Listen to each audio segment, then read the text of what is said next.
everyone, welcome to Film Talk, a show where two gals talk film, television, and everything in between the reels. I'm your host, Eliana Melendez, head of marketing and a critic here at FullCircleCinema.com, and I'm here joined today by our critic, Josie Melendez, also from Film Posers podcast. And today we're going to be discussing Netflix's latest original film debut, Malcolm and Marie. So basically, we're just gonna fight for like an hour and 46 minutes, but it's gonna be in black and white, so it's gonna be cool. We're gonna get into it. Let's just jump into it. Zendaya and John David Washington. In case any of y'all haven't heard, sorry. It's a new Netflix original movie directed and written by Sam Levinson, who's also the creator of the HBO series Euphoria, also starring Zendaya. It's starring Zendaya and John David Washington, and it is very much an artsy film. It's very much, this is not for everyone, but we're gonna get into it. Yeah, so Josie, would you like to kick us off with the discussion today? Yes, so just to get into the vibes of Malcolm and Marie, you're going to be getting different layers of things. It feels more like a boxing match with different rounds or like a WWE show. You're going to be seeing a lot of interactions between these two main characters. They are the only people you're going to be seeing on screen because, again, this was filmed during the beginning stages of quarantine and during COVID. Mm-hmm. So it was a crew of at least around 22 people. It was funded by Sam Levinson, his wife, Zendaya, and John David Washington. So Zendaya and John David Washington did have some creative liberties with this film. Other than that, it was a very small production. The times I've been able to hear them, they shot it chronologically, so everything you see throughout the film is a natural build-up, which I think helped with the story. For sure, yeah. Once we get into how the pacing goes, you can definitely tell that the tension that builds up between the characters, it feels very natural. Like, it feels like we're just on the outside looking in, watching this couple have this discussion that all takes place all in one night. So it feels, it's a very intimate movie. I feel, and because of this and a couple other things that we're going to discuss, it's not everyone's cup of tea, for sure. A lot of people are very divided on this film. Yeah, a lot of people were saying that when they first saw it, they loved it and they were expecting people to love it too. But as time has progressed and as the film has been released, it's more of the opposite. Not many people love it, and it has to do a lot with the fact that Sam Levinson, the director, he is a white man criticizing a lot of things that have to do with race within the film. And I guess it just really depends on how much creative liberty Zendaya and John David Washington had, because they did have it, but we don't know how much, to what extent, who said what about who, because the script was written, if I'm not mistaken, in around 4 to 6 days. Sam Levinson pitched a bunch of ideas to Zendaya in about a 2-week time span, more or less. And then they landed on this one. And this is her dream role. She says that she loved playing Marie. She loved making this film. And clearly, she has more of a say in this film than John David Washington. As for what the film is about and what it talks about, I think it goes beyond the film criticism, which is what a lot of people are hanging up on. I think it's more about... Yeah, it's more about just filmmaking in general. There's a bigger picture here. It is more about filmmaking in general. It's about a toxic relationship and how people manage toxic relationships very differently. Like, not every toxic relationship is the same, and not every person within a toxic relationship deals with it the same. So I think people hanging up on that detail of criticizing film critics and going off. There is a scene where John David Washington's character does basically go off on a monologue. It's a screaming match with himself about film critics and film in general, and people got really hung up on that when I think Josie also agrees that Malcolm's a parody, low key. Malcolm is kind of a parody of, the stereotypical pretentious filmmaker. And, very artsy, very pretentious, very much egotistical, and so much in his own art that he cannot really fathom anything else outside of that. Some points were made. I must give the writing that. Sam Levinson, despite being, a lot of people are arguing that Sam Levinson used a black man as a self insert as a filmmaker. We don't know. I don't think we can truly know that yet.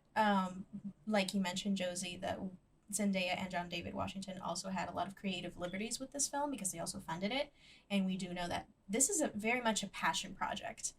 Like, this film is more of a vibe, kind of like in the way that I'm Your Woman was, if you guys saw that episode. But this film is very much a film made for the sake of someone who loves making film. It's not complicated. It's not perfect, but I think aesthetically, at the very least, one can appreciate it. I really liked the direction with it. I have to give Sam Levinson that.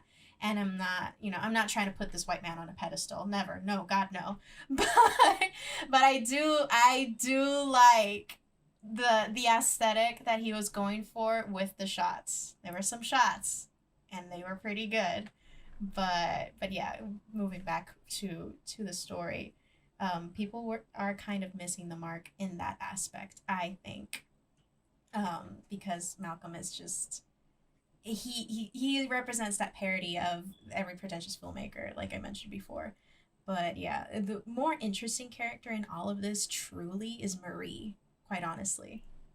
Yeah. Yeah. Because she's constantly calling him out. So immediately I knew I'm not supposed to sympathize with this man. And even though he does make some good arguments throughout the film, because I don't think there is a true villain, even though if we had to pick one, like story-wise, it would have to be quote-unquote, like the villain would have to be Malcolm, because the main character would then be Marie, and she wants something throughout the story. She's the character that does want something, and then in the end she does get it, which is the basic rule of storytelling. So if we were to look at it that way, then she would be like this quote-unquote main character, and then he would be the either a foil or the antagonist, but along those lines. Because she's the one that truly wants something, and Malcolm keeps teasing that throughout the entire film, telling her that she's not going to win. But also, again, going back to that, I love that she does call him out, because immediately cancels any points that he's trying to make. Oh, yeah. But also, just to be a little just to be a little pretentious, I love the juxtaposition of how beautiful everything is, the scenery, the score, the visuals, and yet the subject matter is very raw and kind of ugly. Yeah, it's definitely, I love how, and I mentioned this yesterday when I was texting Josie. I had just seen the movie yesterday, and I really love the use of music here. We're gonna sound pretentious about it, but you know what? It's a pretentious movie, so let's get into it.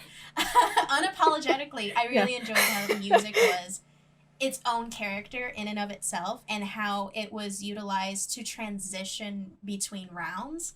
Because it does, like you said, it does feel like a boxing match. It's a verbal boxing match between these two fighters who both have something to gain and to lose. And, here we go. This, put this on your little quote posters. It's a movie that, despite it being in black and white, nothing's black and white in it. So there's no true, if you're really gonna go into it and analyze it, there is, again, no true villain or hero of the story, no true protagonist or antagonist. However, for every pretentious moment that Malcolm has, Marie just, backhands him right back at him and just brings him back down to earth. And they balance each other out, of course, to be expected. Outstanding performances. Like, incredible, like, especially Zendaya. Like, Zendaya, I haven't seen Euphoria, but this made me want to watch Euphoria because it's been on my watch list. But Zendaya was incredible.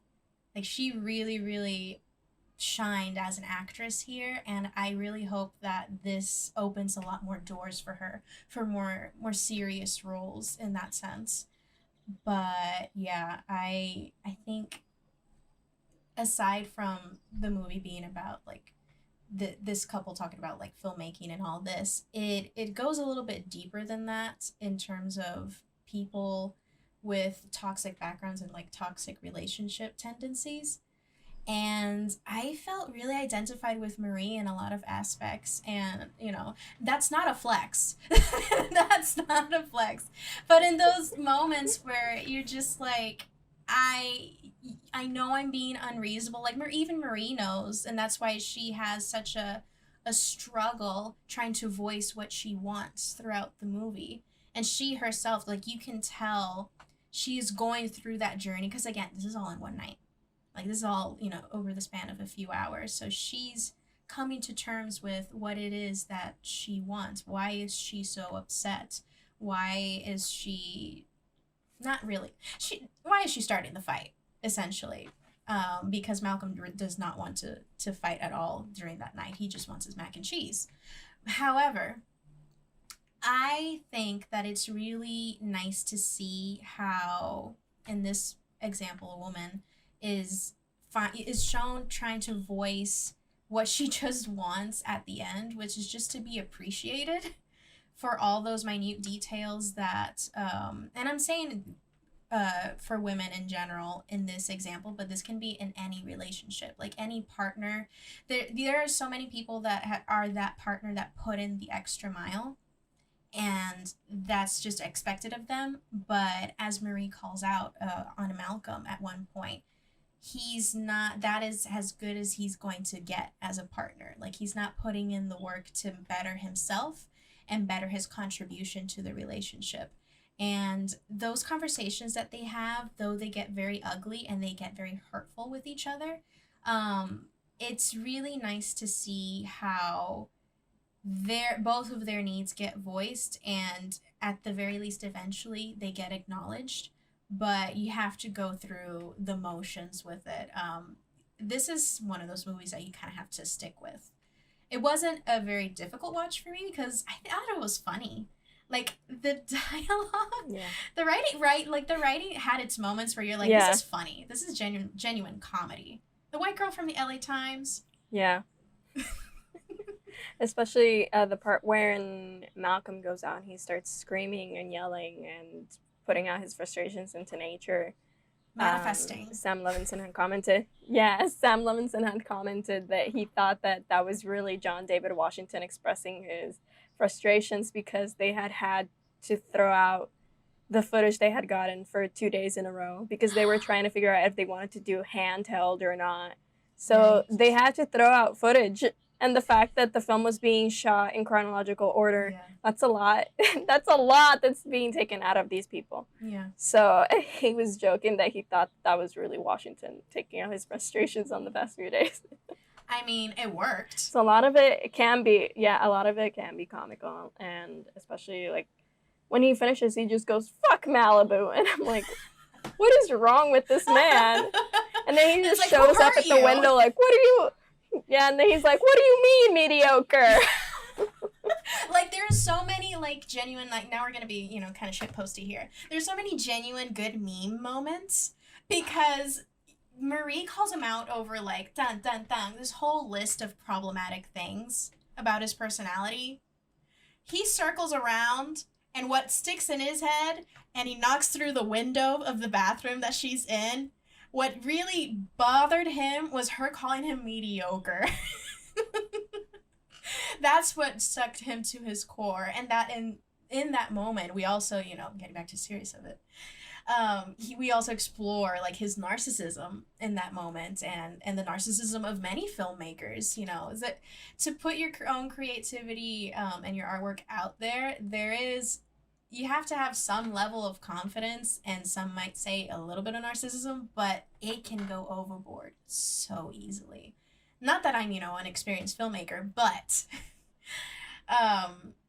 my point is that it's very much a really good exploration of the highs and lows of people who go into filmmaking, and at least this character, Malcolm, isn't like a world-renowned filmmaker just yet. The story revolves around him making his first film debut, of a movie he's been trying to make for years, that he wrote and directed himself, and it's hard. So you can also understand his frustration with his partner not celebrating at this at the same level as he is. And then we get to digging and see all the issues that are surrounding this whole situation. And I don't know, it's not perfect. I think we can all agree with that. There are some moments where you're like, that just seems unreasonable. But at the same time, and I say this a lot, I feel like this is my crutch word sometimes, it's purposefully unreasonable. I think it's unreasonable on purpose, because at the end they both know that they're kind of stupid. That's my 2 cents on it. They both, I think the characters become a little bit self-aware at the end, that they're both just kind of, they're in on their own feelings tonight, and that's okay. And at the very least, I like how it wasn't just we've resolved it, they had a sex scene and we resolved it, and be done with it. No. There are like a lot of almost sex scenes which are really comical as well. They kind of lighten the mood. Those moments when they're getting along and trying to be in love again. But yeah, it's just very much an emotional roller coaster that, again, it's not everyone's cup of tea. I thought it was good, and that's all I have to say on the general aspect of the film. If Josie wants to add anything. Yeah, I guess I just wanted to add that I think the discourse definitely reminds me of the Marriage Story discourse, though I do think that this film handles that toxicity of relationships much better. Mostly because you're only with these two characters. There are no outside figures in there, which I think that's the only plus of Marriage Story. Because usually when a marriage crumbles, a lot of people from the outside have to do with it, like family members, the lawyers that it was shown.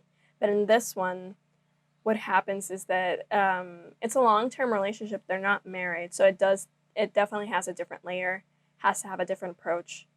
Also, another thing that I wanted to note is that I think it was a little bit easier for me not to take the criticism seriously, mostly because I am in the filmmaking aspect, but I'm also a critic, so I can see both sides of the coin. So I was very amused with that section, because I know that I can get very defensive when it comes to critiques, but also I'm the one giving critiques. So I see both sides. And another thing that I found very interesting is that during my rewatch, Malcolm mentions that the house isn't theirs. They do have a home. This one was provided to them by the production. So it's very interesting that, yeah, they choose to fight in a house that is not their element. So I think that contributes as well, because there's nothing familiar for them. Right. So it's easier for Marie's character to feel like it. Yeah. Marie's character probably just feels genuinely uncomfortable as an outsider. Not only in his life, but in that moment, because she's literally in a place that's strange. Yeah, and not only that, not only in that house, but in the industry itself.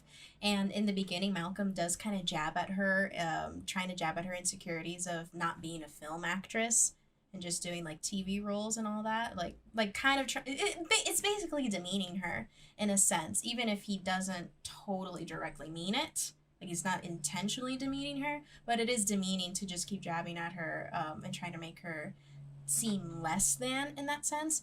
But the comment that she made when she went outside to go pee, and then when she came back in, he was just like, "Why are you going outside to pee?" He's like, "Well, I didn't grow up with a backyard, so the novelty hasn't worn off yet."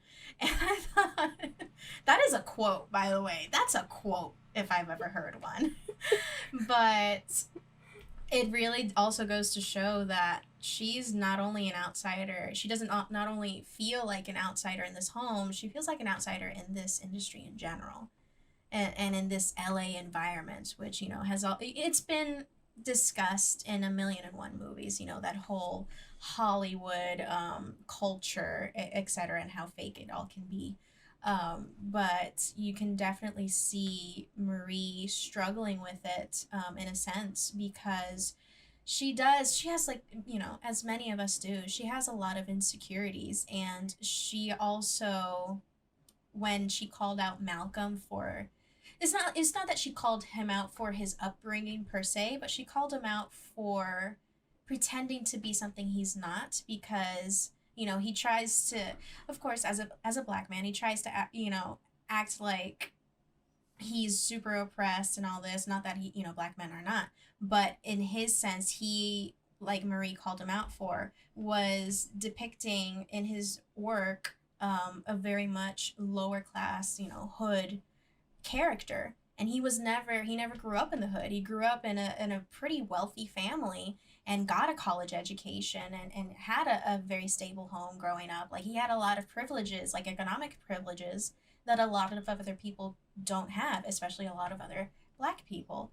So the fact that you have two different points of view of the black experience, not that I'm an expert or like I have any say in this, but I enjoy that you do get those 2 points of view, because you have someone who has a black experience with some economic privileges.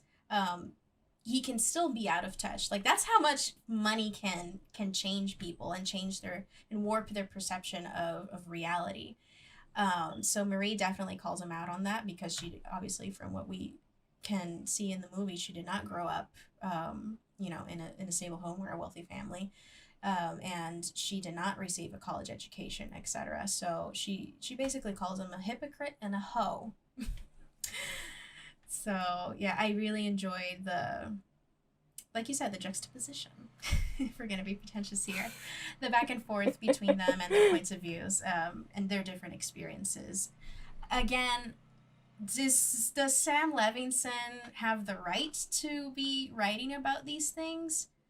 Probably not. However, I highly doubt, and I think I'm going to wrap my point on this. I highly doubt that Zendaya and John David Washington would have worked with Sam Levinson if they did not agree with the project. That's my 2 cents. For me, like, the reason I've told you this and I've mentioned it to a lot of people. I liked Malcolm and Marie, but I'm not going to go around hardcore defending a film made by a white man. Hell no. So those are my 2 cents. But for me, I'm not even looking at it as Levinson's project. I'm looking at it as Zendaya's project, because I've heard how she speaks about it. She was on Clubhouse the other night, and she's been on other places. She wrote an entire Twitter thread about the film, so clearly this is something that means a lot to her. And if there's anyone that I'm going to be listening to about the project, it's her. I'm not going to be paying attention to the director or anything. For me, it's her. And because I haven't seen anything by John David Washington, it's mostly been her promoting the film. Mm-hmm. But of course, she's very active listening to either of them as well. Yeah, like she has because they were both they both gave money to the film. They both got producing credits. I'm pretty sure they both got creative liberties with the story as well. Specifically, again, Zendaya, like, the film was pitched to her. Everything revolved around her. So if I'm gonna be listening to anyone, it's her. Exactly. So if she says that, Sam Levinson self-inserted himself, sure, yeah, I'll believe it then. But I think that we should respect Zendaya's intentions with this project and her involvement with this project. Like, this whole conversation surrounding Sam Levinson it's really truly pushing Zendaya aside, and pushing aside her contributions to the film, because this is so much a personal passion project for her. Especially, like, you can tell with this, like, Sam Levinson was merely a means to an end, in a sense, for capturing that vision. But again, it's not, when you watch it, you can appreciate the direction. Like, I really enjoy the direction, but the direction is not the movie. You feel me? Like, the movie is truly about them. It's them, and it feels like it's made by them, and it's just, it's really an odd thing to watch, because there's so many layers to it, even though it is kind of simple, but at the same time super complicated. And that's kind of the great thing about making art, especially film. Like, it's caused such a conversation, especially over the past couple of weeks, and now, I mean, even more now that it's premiered on Netflix. It is sparked such a conversation around the film, you know, good and bad. You know, I'm not going to say that it's all been, you know, praising the film, but people are definitely talking about it. People are watching it. And I think that this is definitely a good start for Zendaya as, it's not a start for her as an actress. She's been an actress forever, but I think it's good. It's good. It's a good start for Zendaya as someone getting more involved in the filmmaking process aside from an acting credit. Like her being more involved in these projects definitely it has a certain uniqueness, and I really wish to see more of that in film. I feel like there have been so many films that are very much centered on just one, maybe two characters, and they can be hit and miss. They really can. And I thought that this, in that aspect, was a hit. I think it's very watchable. I enjoyed it.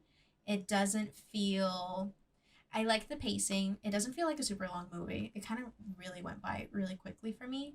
Even though, you know, it's an hour and 46 minutes of just two people arguing and some fun music in between if you're going to reduce it to that. But it goes by really quickly, and it almost feels sometimes just like a regular episode of something. Like this could have been a series, maybe, I don't know. But it really very much feels like a quick snapshot into the lives of these two people on like a very pivotal night for them as individuals and for their relationship. Yeah, it feels genuine, and the female perspective that comes out of the film, it just feels, I'm pretty sure she had so much of a say in it, because I think the genuinity and everything comes from her and John David Washington. The acting is the best part of this film. Oh yeah, this is a portfolio piece. Yeah. 100%. Then, I mean, the knife scene, it stays in my mind rent-free. Rent-free, y'all. Like Zendaya, I'm telling you, she got snubbed.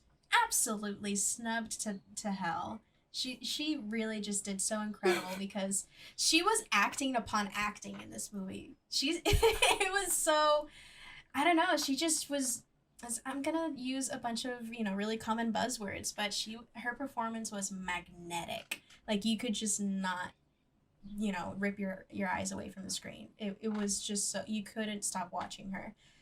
John David Washington, of course, was incredible, but Zendaya, not that she outperformed him, but damn, she really pulled her own and held her own. I mean, she really held her own and showed that she is very much a talented and serious actress, and she is worthy of standing next to, you know, these super serious and larger, not larger than life, but like more serious and more experienced actors, I should say.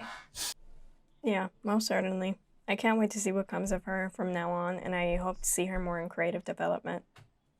Oh yeah, I really hope that now with this and, you know, Netflix, whether or not, you know, the critics are gonna trash it or love it, I think it's kind of going from either side. This is a huge success for Netflix money wise. Like you know that a lot of people are gonna be watching this film over the weekend, and you know, whether they love it or hate it, you're still making Netflix, you know, good numbers. So I really hope that Netflix, as a studio, helps put out more original content like this, especially, and works with Zendaya in the future, because again, it's very much something that you would think that it's a trope in film that has been beaten. You know, you're not beating a dead horse here. It feels different enough that it stands out in your mind when you think of very intimate, artsy films like this. I mean, when was the last time you saw a black and white movie that was this good? It's not Mank. Yeah.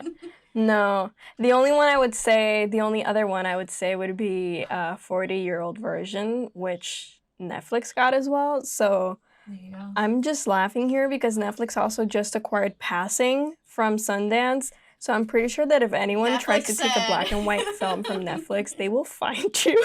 Netflix said black and white. Because get my purse. Yeah, because they had 40-year-old version, they had Mank, Malcolm and Marie, now passing, they also had Roma.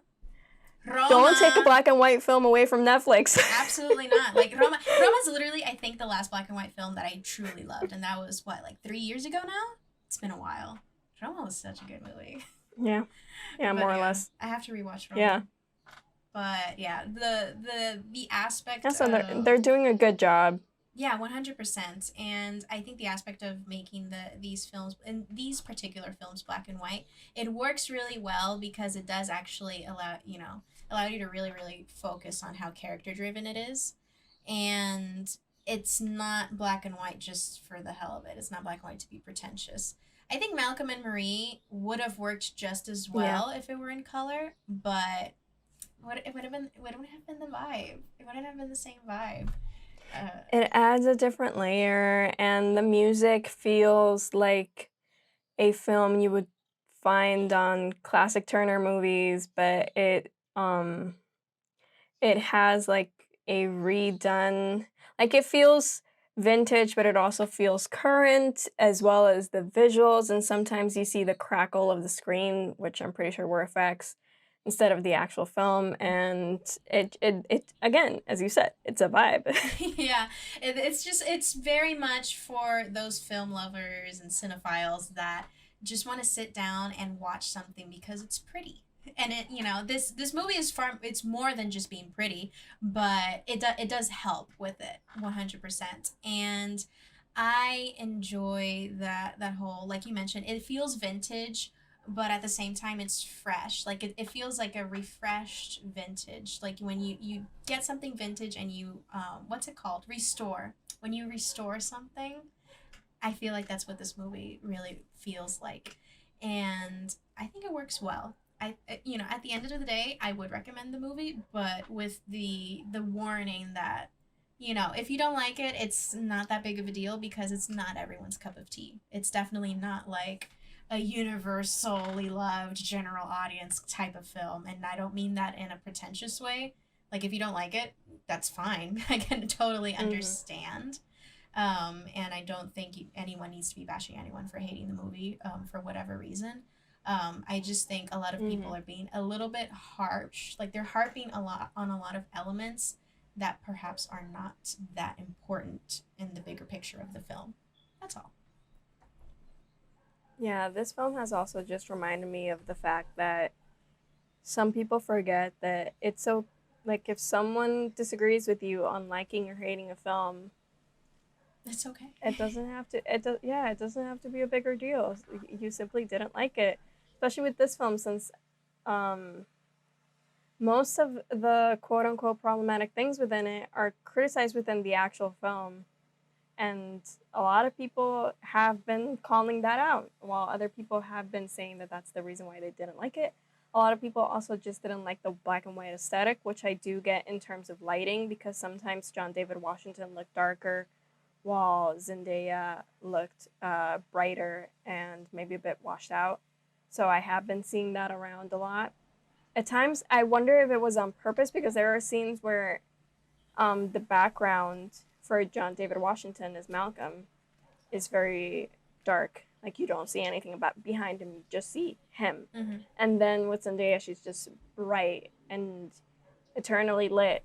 And you wonder if that's, because it changes constantly, so sometimes I wonder if that's to represent who's winning at that moment or who's losing. Like, I feel like there's a purpose, but maybe I need to watch it a few more times to really get into it.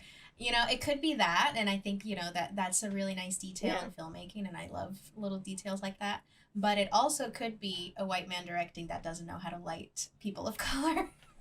Because that also is a huge thing. That is a huge thing that happens, Have you seen, and you can tell the difference when you have someone directing people of color and black people and dark-skinned black people especially. They know how to light them on camera, because, like, Ava DuVernay with Selma. Hello. So you can actually that's why I wonder what was the purpose. So yeah, there might have been a purpose. I haven't seen any interviews with Sam Levinson particularly, but I do enjoy the back and forth again. So it's definitely a yin and yang kind of a movie where they're just kind of chasing each other around with these arguments constantly. And I don't know, I thought it was engaging. So yeah, essentially this could go a bunch of different ways, again simply because it's a white man directing. I do wonder how different this movie would have been if an actual like black person would have directed it. You know, if an Ava DuVernay or a Barry Jenkins were behind the camera rather than Sam Levinson. But again, I think Sam Levinson's presence there is more due to the fact of Zendaya's trust in him, because he does work on Euphoria, and Zendaya, I don't think she's gonna just work with someone for the hell of it.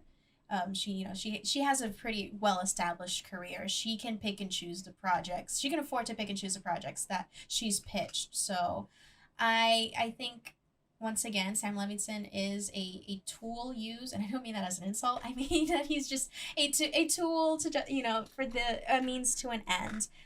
But one must wonder how different this concept could have been if you actually had someone of color or a woman of color behind the camera, and that's also called out in the movie, where they talk the difference between the female gaze and the male gaze in film, and some points were made, not all of them, but once again, it's one of those conversations that are good to have, because they also have a conversation on nudity and especially female nudity, and how that is 110% exploited throughout cinematic history. And Malcolm calls Marie out and is like, well, you're just here in a tank top and underwear. How is that unrealistic for a film? He's like, but she, comes back at him and says, well, my titties aren't out. That's she was criticizing the fact that the female character, the protagonist in his film, has a nudity scene and her breasts are shown for not really any reason at all, and purely because she argues because of his male gaze, and he doesn't really see a problem with that. And he also goes, not everything in film has to be with a specific purpose. Sometimes I just want to do something, which I also feel in a sense, not in terms of if nudity is okay or not, but there are some things where you're dissecting a film and thinking, wow, I wonder why they did this. And sometimes you, as an artist, as a filmmaker, are just like, well, I think this would be really cool. That's what I want to do. I really like this. I really like this shot, and I think this works here, and I think it would be really cool. Like, it's kind of like, me with one-shot scenes. I love a good one-shot scene. Are they super necessary? I don't think, not always, but they're hella cool. It's just the fun of filmmaking, and that filmmaking doesn't always have to be taken so seriously. Sometimes you just want to make something that looks cool. And that's all. So what I was going to say is that when it comes to Sam Levinson and the lighting of the film, there's also to take into account the fact that it was a crew of 22 people. Oh, yeah. So maybe that had to do with it. I don't know what happened, of course, but I do think that it also plays into the fact that some people just don't know how to light black people. 100%. And we also don't know if this was like a majority white crew, which, let's be real, it's a more likely scenario that this was a majority white person crew, and they just don't. It's not that people, we're not going to take it maliciously. We're going to give them the benefit of that. It's not that they don't want to light black people well and that they're doing it on purpose. They just don't know how.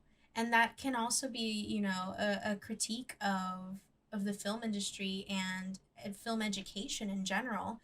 And education in general, to be quite honest. Like, you're so used to seeing white faces on the screen, so the techniques and that education behind that is in line to light up a light-skinned face. And it's not like you have a bunch of universities. I hope that by now it would, start growing. You have more courses on lighting dark-skinned people and different lighting techniques, because not everyone is the same, and not every skin color is going to appear the same on film in the same lighting. So that, again, it circles back as well to what if what would this movie have looked like if you had a POC crew and director behind it. If this was a completely person of color project, and I say person of color, like it could have been an all black project. But you could also have Afro Latinx in the mix here. So lots of different people from different backgrounds have different takes and ideas on writing, lighting, directing, and that's again the importance of diversity.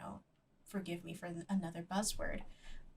I'm starting to sound like the white girl from LA Times.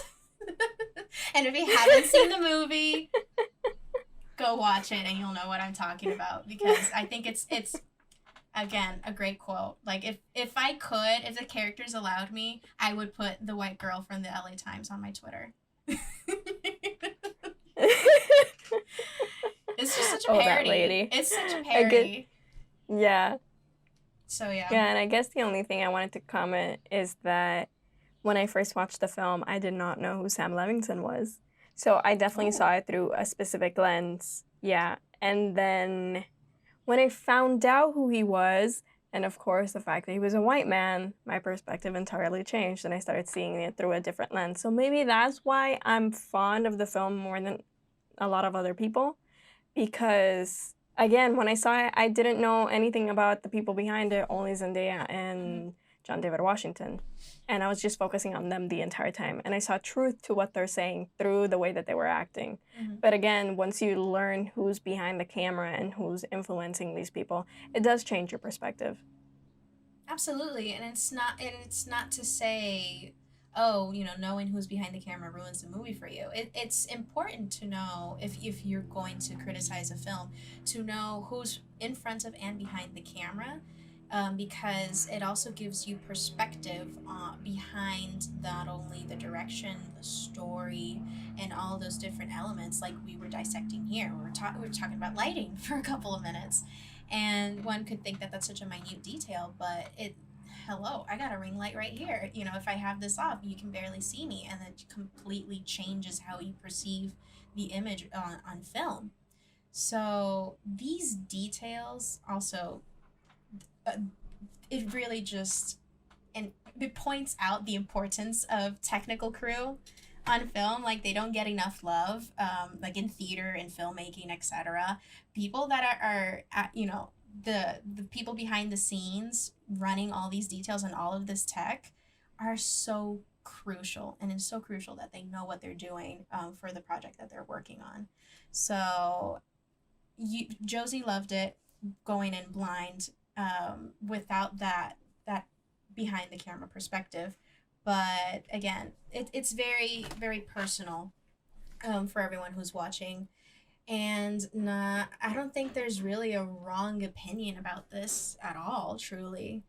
There are some that go off, a little bit, they're kind of reaching more, but everyone, again, it's kind of wild that just like in the movie, everyone's making some points, but also everyone's, not, they're kind of going off, sis. It's a little bit much. It's a little extra sometimes. But yeah, I think that neatly wraps up our thoughts on Malcolm and Marie.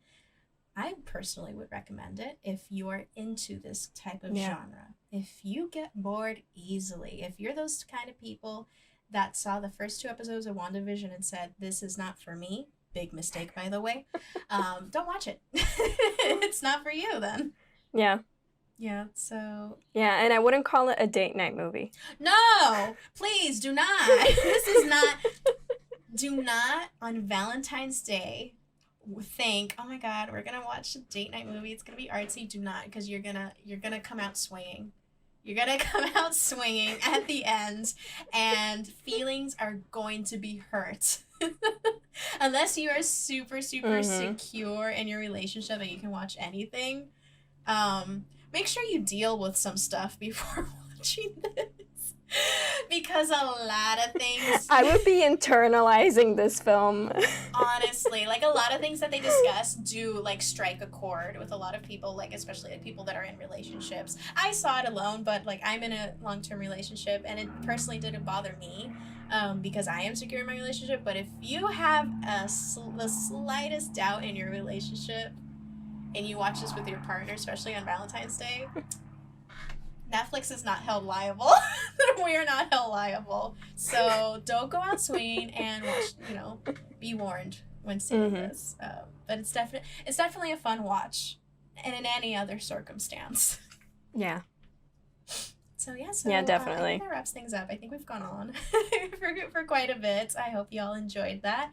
Josie, where can they find you? You can find me as at the Josie Marie, pretty much anywhere, Twitter, Instagram, Letterboxd, and you can find at Film Posers on Twitter, Instagram, and we're now on TikTok. But you can also check out our YouTube channel where we will be uploading a very special interview. So head that way. Yes. Is the interview, this is going up, on Monday as usual. Will the interview be out by the time this is out? Yes. I will link it down below. I will get into the techie bits. I'll do the details. I will link it down below. Go check her out. If you're into lots of more film reviews, if you want more of Josie Melendez, definitely check out Film Posers. You can find me on Twitter at Captain Melendez, and on Instagram, the same username.